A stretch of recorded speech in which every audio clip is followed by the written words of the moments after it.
ನನ್ನ ಗ್ರೂಪಿಗೆ ಬರ್ದಾಕ್ತೀರಾ ಒಂದ್ಸಲ ಇದು ಕನ್ನಡದಲ್ಲಿ ಗುರುವಂದನೆ. ಆಯಿತು, ಕನ್ನಡದಲ್ಲಿ ಇದೆ ಅದು, ಅದನ್ನು ಫೋಟೋ ಕಳಿಸ್ತೇನೆ.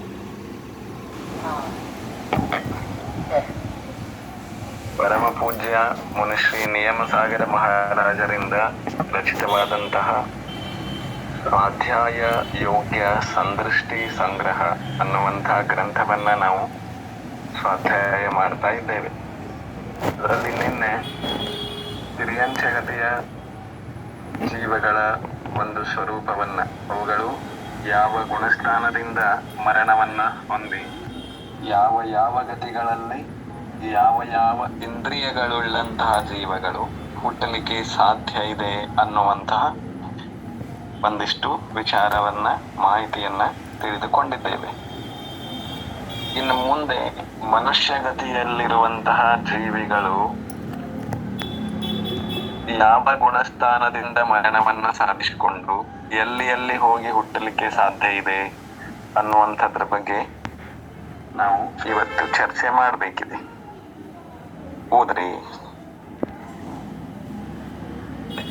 मनुष्य गति कर्म भूमि के लब्धि अपर्याप्तक समोचना दृष्टि मनुष्य, जिनका मरण अपर्याप्त नाम कर्म के उदय के कारण अपर्याप्त दशा में नियम से होता है, ऐसे समूर्चन मनुष्य।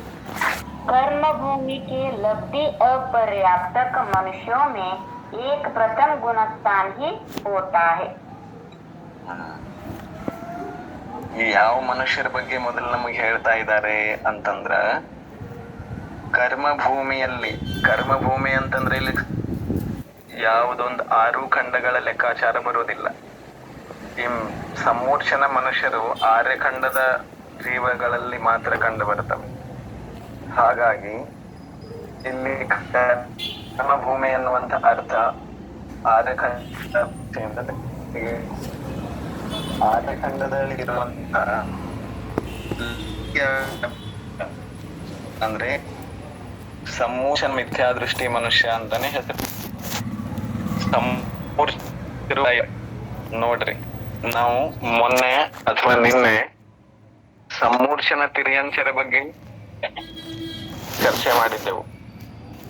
ಆದರೆ ಮನುಷ್ಯರಲ್ಲಿ ಕೂಡ ಸಮೂರ್ಛನ ಮನುಷ್ಯರು ಇರ್ತಾರೆ, ಆದ್ರೆ ಅಪರ್ಯಾಪ್ತಕ ದಶೆಯಲ್ಲಿ ಇರ್ತಾರೆ. ಆ ಸಮೂರ್ಛ ಮನುಷ್ಯರು ಪರ್ಯಾಪ್ತಿಗಳನ್ನ ಪೂರ್ಣ ಮಾಡಿಕೊಳ್ಳುವುದೇನೇ ಇಲ್ಲ.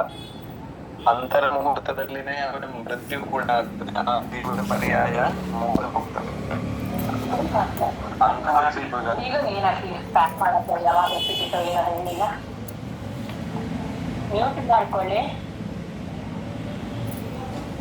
ಅಂಥ ಮನುಷ್ಯರು ನಿಯಮದಿಂದ 1ನೇ ಗುಣಸ್ಥಾನವನ್ನ ಹೊಂದಿರ್ತಾರೆ. ಯಾಕೆಂದ್ರೆ ಆ ಪರ್ಯಾಪ್ತಿಗಳಲ್ಲಿ ಮನುಷ್ಯರು ಪರ್ಯಾಪ್ತಿಗಳನ್ನ ಪೂರ್ಣ ಮಾಡಿಕೊಳ್ಳುವುದು ಅಂತಂದ್ರ 6 ಪರ್ಯಾಪ್ತಿಗಳನ್ನ ಪೂರ್ಣ ಮಾಡಿಕೊಂಡ್ರೇನೆ ಮನುಷ್ಯ ಪರ್ಯಾಯ ಆಗ್ತದೆ. ಈ ಲಬ್ಧಿಯ ಪರ್ಯಾಪ್ತಕ ಮನುಷ್ಯ ಅಂತಂದ್ರೆ ಯಾವ 6 ಖಂಡದ ಕರ್ಮಭೂಮಿಯ ಮನುಷ್ಯರೇನಿದಾರಲ್ಲ, ಅಂಥವರ ಮಲಮೂತ್ರಾದಿಗಳಿಂದ, ರಕ್ತ ಕೀವಾದಿಗಳಿಂದ, ಬೆವರಿನಿಂದ ಇತ್ಯಾದಿ ವಿಸರ್ಜಿತ ವಸ್ತುಗಳಿಂದ, ಯಾವುದೇ ವಸ್ತು ಶರೀರದಿಂದ ವಿಸರ್ಜಿತವಾಗಿದೆ ಅಂತಹ ಅಥವಾ ಇನ್ನಿತರ ಪದಾರ್ಥಗಳಿಂದ ಆ ಒಂದು ಸಮೂರ್ಛನ ಮನುಷ್ಯರ ಜನ್ಮ ಆಗ್ತಾ ಇರ್ತದೆ. ಅಂತಹ ಮನುಷ್ಯರು ಆಹಾರ ಪರ್ಯಾಪ್ತಿಯನ್ನ ಪೂರ್ಣ ಮಾಡಿಕೊಂಡು ಶರೀರ ಪರ್ಯಾಪ್ತಿಯನ್ನ ಪೂರ್ಣ ಮಾಡಿಕೊಳ್ಳುವ ಹಂತದಲ್ಲಿ ಇರುವಾಗಲೇನೆ ಅವರ ಮರಣ ಆಗ್ತದೆ. ಅಂದ್ರೆ ಪರ್ಯಾಪ್ತಿಗಳು ಪೂರ್ಣ ಆಗೋದಿಲ್ಲ. ಇಂತಹ ಮನುಷ್ಯರು ಇರ್ತಾರೆ. ಲಬ್ಧಿಯ ಪರ್ಯಾಪ್ತಕ, ಅವರು ಯಾರ ಕಣ್ಣಿಗೂ ಕಾಣದೇ ಇರುವಷ್ಟು ಸೂಕ್ಷ್ಮದಲ್ಲಿ ಇರ್ತಾರೆ. ಅಂಥ ಜೀವಿಗಳದ್ದು ಗುಣಸ್ಥಾನ ನಿಯಮದಿಂದ ಯಾವತ್ತೂ ಕೂಡ 1ನೇ ಗುಣಸ್ಥಾನವೇ ಆಗಿರ್ತದೆ. ನಾವು ಸ್ವಲ್ಪ ಇಲ್ಲಿ ಚಿಂತನೆ ಮಾಡುವಂಥದ್ದೇನು ಅಂತಂದ್ರ, ಈ ಅವಸ್ಥೆ ನಮಗೆ ಯಾಕೆ ಬರ್ತದೆ? ಯಾರಾದ್ರೂ ಹೇಳ್ತೀರಿ? ಮನುಷ್ಯನಾಗಿನೇ ಹುಟ್ಟಿದ್ದಾರೆ, ಮತ್ತೆ ಈ ಲಬ್ಧಿಯ ಪರ್ಯಾಪ್ತಕ ಅವಸ್ಥೆ ಯಾಕೆ ಸಿಕ್ತು? ಚಿಂತನೆ ಮಾಡಿದೀರಾ ಯಾವಾಗಲಾದ್ರೂ, ಒಮ್ಮೆ ಆದ್ರೂ? ಲಬ್ಧಿ ಅಪರ್ಯಾಪ್ತಕ ಮನುಷ್ಯರು ಅಂದರೆ ಕರ್ಮಭೂಮಿಯಲ್ಲಿ ಮನುಷ್ಯರು ಕರ್ಮಭೂಮಿ ಮತ್ತೆ ಮಿಥ್ಯಾತ್ವದಿಂದಲೇ ಮಿಥ್ಯಾತ್ವದಿಂದ ನರಕದಲ್ಲಿ ಹುಟ್ಟಬಹುದಿತ್ತು, ತಿರ್ಯಾಂತರ ಅಥವಾ ಏಕೇಂದ್ರಿಯ ವನಸ್ಪತಿ ಇತ್ಯಾದಿಗಳಲ್ಲಿ ಈ ಅಪರ್ಯಾಪ್ತಕ ಮನುಷ್ಯರೇ ಯಾಕಾದ್ರು? ಭ್ರೂಣ ಹತ್ಯೆ ಮಾಡುವುದು ನಾಮಕರ್ಮ. ಅದು ಒಂದ್ ಅಪೇಕ್ಷಾದಿಂದ ಸರಿ ಇದೆ, ಒಂದಷ್ಟು ಸಮೀಪಕ್ಕೆ ಬಂದ್ರಿ. ಮುಂದೆ ಏನು ಭಯ ಅವರೇ ಹೇಳಿದ್ರು ಭ್ರೂಣ ಹತ್ಯೆ ಒಂದು ಕಾರಣ, ಅದು ಒಂದಿಷ್ಟು ಸಮೀಪ ಇದೆ. ಉತ್ತರ ಸರಿ ಇದೆ, ಒಂದಿಷ್ಟು ಸಮೀಪ ಇದೆ. ಬಹಳಷ್ಟು ಜೀವಿಗಳ ಹಿಂಸೆ ಮಾಡಿರೋದು ಅದು ಸಾಮಾನ್ಯವಾದಂತದ್ದು. ತಿರ್ಯಕ್ಷಗಳಲ್ಲಿ ಹುಟ್ಟಬಹುದು, ನರಕಗಳಲ್ಲಿ ಹುಟ್ಟಬಹುದು. ಅದಕ್ಕೆ ಚಿಂತನೆ ನಾವು ಹೇಗ್ ಮಾಡ್ಬೇಕು ಅಂದ್ರೆ, ಕರ್ಮಭೂಮಿ ನಾವು ಸಂದೇಶೀಯ ಮನುಷ್ಯರಾಗಿ ಆ ಪುರುಷರ ಜನ್ಮಲ್ಪಡ್ತೇವೆ. ನಾಡಿದೆ ಕಟ್ಕಟ್ಟಾಯ್ತು, ಏನು ಕೇಳಿಸ್ಲಿಲ್ಲ. ಸರಿ, ಇನ್ನೊಮ್ಮೆ ಹೇಳ್ತೇನೆ. ಈಗ ಕೇಳಿಸ್ತಾ ಇದೆಯಾ? ಹಾ, ಕೇಳಿಸ್ತಾ ಇದೆ. ನಾವು ಭಾರತದಲ್ಲಿ ಹುಟ್ಟಿದ್ದೇವೆ. ಭಾರತ ಅಂತಂದ್ರೆ ಯಾವ ಭಾರತ?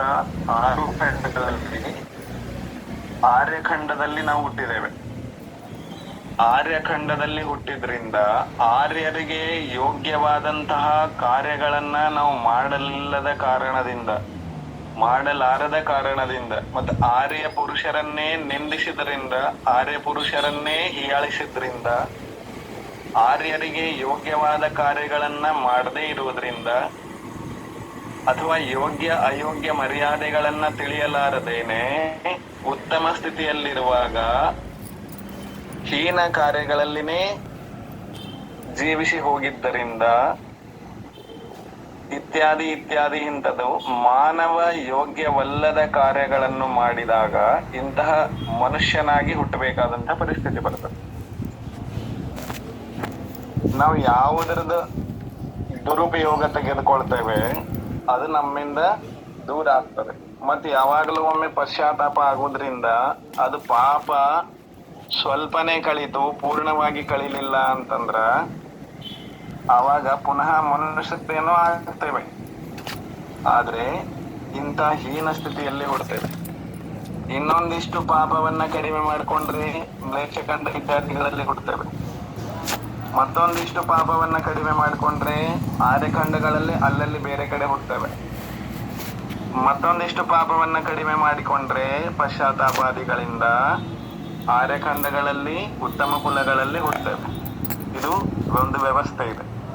ಮ್ಲೇಚ್ಛ ಮನುಷ್ಯರಾಗ್ಲಿಕ್ಕೆ ಯಾಕೆ ಕಾರಣ ಅಂತ, ಸಮೂರ್ಛನ ಲಬ್ಧಿ ಅಪರ್ಯಾಪ್ತಕ ಮನುಷ್ಯರಾಗ್ಲಿಕ್ಕೆ ಕಾರಣ ಅಥವಾ ಮ್ಲೇಚ್ಛರಲ್ಲಿ ಹೋಗಿ ಹುಟ್ಟಲಿಕ್ಕೆ ಕಾರಣ ಏನು ಅಂತಂದ್ರೆ, ನಾವು ಯಾವ ಕ್ಷೇತ್ರದಲ್ಲಿ ಹುಟ್ಟಿ ಯಾವ ಕಾರ್ಯಗಳನ್ನ ಮಾಡಬೇಕಾಗಿತ್ತು ಅದರ ವಿರುದ್ಧ ಕಾರ್ಯಗಳಲ್ಲಿ ತೊಡಗಿದ್ರಿಂದ ಇಂಥ ಹೀನ ಸ್ಥಿತಿಯಲ್ಲಿ ಬದುಕಬೇಕಾಗ್ತದೆ.